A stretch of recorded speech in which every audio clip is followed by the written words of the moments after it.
So it seems that the strongest army in Warhammer 40K is probably no longer the strongest anymore. Games Workshop just pulled an emergency balance update to heavily nerf the Orks More Dakka army.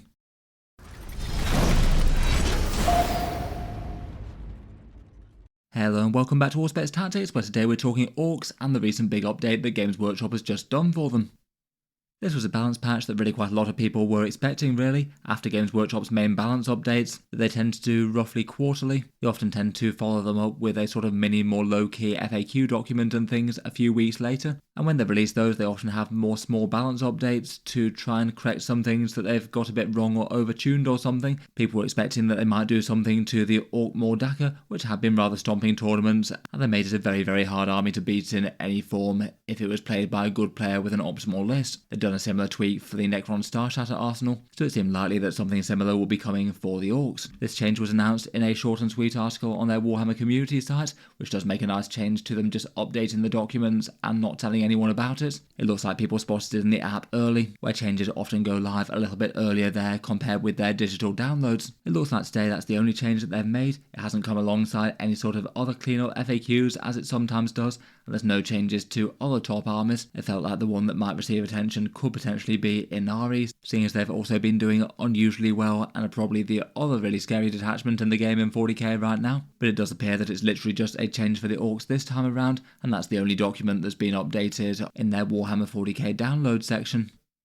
For a quick recap as to why More Dakka is good, basically this is the Ork detachment that gives you sustained hits 2 on their walkers and infantry. Their ranged attacks all get an extra 2 hits every time they roll a 6, which is just a monstrous increase in damage. Basically if you hit on a 5+ already, as a bunch of scary Ork shooting does, that's effectively double damage, and there's basically no detachment in the game that tends to hand out just double damage to a bunch of relevant units shooting and expect it to be in some way balanced. On top of that they also got the assault keyword in the war, which does seem to have been changed around to be the main detachment rule now. There were limits to this and only a couple of units that it really went through the roof on and functioned to its maximum potential, but in particular tank busters and looters just could spit out ridiculous numbers of damage with this. Tank busters with More Dakka would be flattening anything from entire squads of Terminators, most normal sized battle tanks, or entire squads of Space Marines at a time with all their blast keywords. Against the right targets they could easily kill their points back in a single turn if they're able to fire.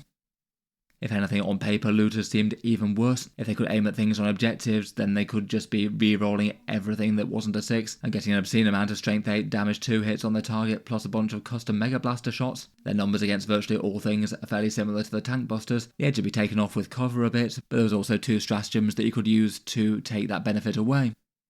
The other really crazy thing was the War stratagem, 1 command point for putting a unit in War, triggered in the command phase, and this was basically one of the single most powerful stratagems in the game. You get +1 strength, +1 attack, a 5+ invulnerable save, advance and charge, advance and shoot in this detachment, and then any other datasheet rules such as Mega Knobs 5+ feel no pain. You could literally activate 6 different pretty powerful buffs all for 1 command point. If anything though, the single most problematic case of that was what you could do with Zodgrod Wartsnagger and his Super Runt Gretchen. If you used the 1 command point stratagem to put them in the war in the first battle round, they'd have scouted forward 9 inches, and then they get a crazy boost in movement stat in the war, so they'd be able to move 12 inches, advance, shoot with sustained hits 2, which would actually stack a fair amount of saves on a lot of stuff, and then go on to charge after that, but basically just body block the entire enemy army with an enormous profile unit turn 1 if they didn't have any scouts or infiltrators to screen you back.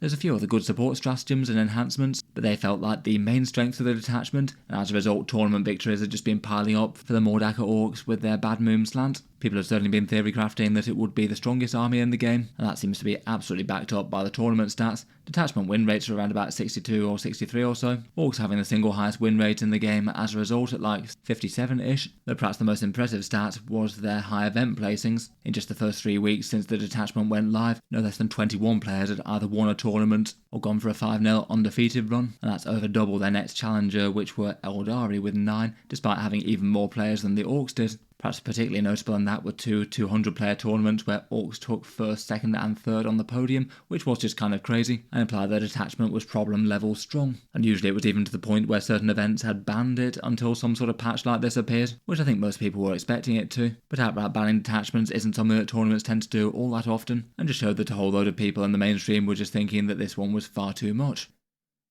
As a result, Games Workshop have heavily toned it down, and in fairly classic Games Workshop style, it's been not in one but 3 different ways, the first 2 of which kind of fully delete the ways that actually made it problematic. First up, the detachment rule, Dakka Dakka Dakka, that was heavily nerfed. Previously it was sustained hits 2, now it's infantry and walkers have the assault keyword, and now the only damage buff is ranged weapons gaining the sustained hits 1 ability in the war. This one is just crazily less powerful, and it's basically turned the detachment more from a massively heavy damage detachment into a boosted movement one. So I guess it means looters and tank busters and things will be able to advance and shoot a bit better. So getting range and lines of sight maybe didn't tend to be the absolute biggest things they were struggling with, often jumping out of trucks. And it kind of feels like just being able to get lines of sight isn't going to be quite so overwhelming. Now those units will just have kind of alright damage output in this, and nothing particularly exciting aside from the turn of the war. Sustained hits 1 in the war turn is still a big deal damage buff when they get to shooting there, but it's still way less powerful than they were getting every single turn previously. It's a plus 50% damage buff if you're hitting on a 5+ unmodified, as opposed to the big plus 100% or double damage that it was before. The change really feels like it's taken away a lot of the teeth of the detachment. I was kind of wondering if they might just tone it down to sustained hits 1 all the time as opposed to sustained hits 2, but it seems like the core detachment rule isn't going to be adding flat extra damage every turn now.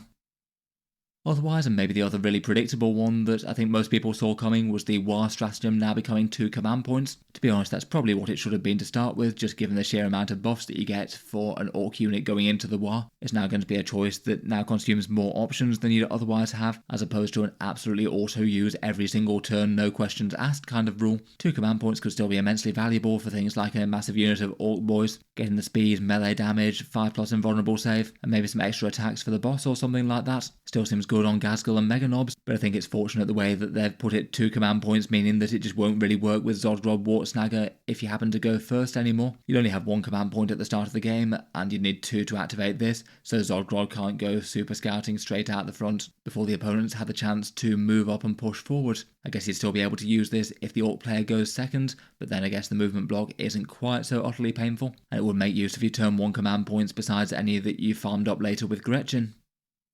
Finally, the third nerf was to a stratagem called Long Uncontrolled Bursts, and this one's been toned down a bit as well. Previously you had to get an orc character within 18 inches of a unit that you wanted to shoot quite a lot, and then basically your entire orc army would get Ignore's cover against that unit. So it was really quite a powerful shooting buff, particularly with lots of orc units having, say, AP1 or AP2 on their main profiles. That was definitely a very good buffing stratagem, particularly combined with the sustained hits too. It seems they've toned that down quite a lot though, so now you don't need a character or anything like that, but just the one unit gets Ignore's cover. That could definitely still be usable for, say, a key unit of tank busters that really want to take down a target, and seems very nice for the looters as well, though it's kind of similar to special shells, which isn't so very different and could have a similar sort of effect in a lot of cases, just giving you an extra AP1 for a unit that you target within 18 inches. I do kind of wonder whether or not that nerf was necessarily needed given that sustained hits 2 had disappeared. I think I probably would have dared to leave that one intact if it were me, but otherwise it is quite a big nerf to detachment shooting things.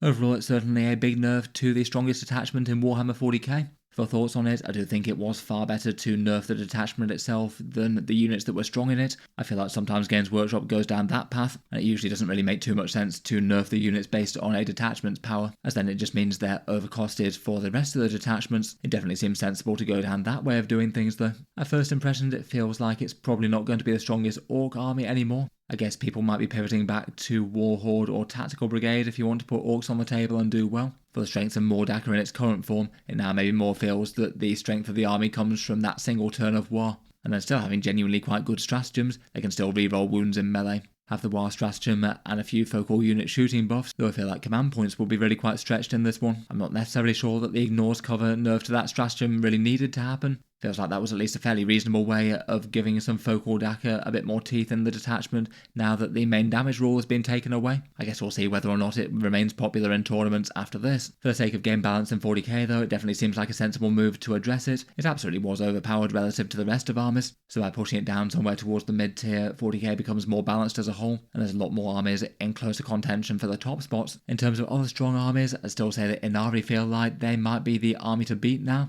In competitive play, the Devoted of Iniad have generally had around about a 60% win rate as well, and I was kind of wondering if Games Workshop might have toned them down at the same time. If they'd hit them as well, then I feel like the playing field might have been a bit more open. Still loads of armies that have been doing well besides though. Knights have been seriously strong recently, and removing a very big scary direct damage army is probably going to be fairly good news for them. Otherwise, Demons and Necrons have tended to be doing quite well recently, particularly with Be'lakor's Shadow Legion on the go. In any case, certainly some big nerfs to More Dakka there. I'd say fairly predictable ones maybe. Let me know your thoughts on the changes down in the comments below.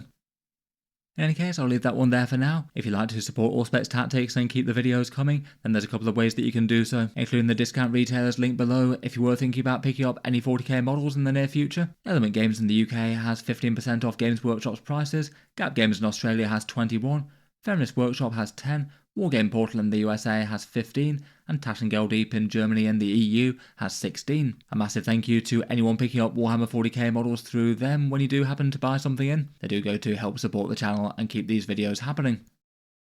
I'll leave that one there. Otherwise though, feel free to subscribe to Auspex Tactics if you'd like to see more like this. I'll certainly keep up with Games Workshop's news and updates as they drop. Feel free to check out the Patreon page if you'd like to see certain videos early, or have a few other benefits such as entry to the channel giveaways. A massive thank you to anyone supporting there. But otherwise, just an enormous thank you for listening, and I'll hope to see you guys next time.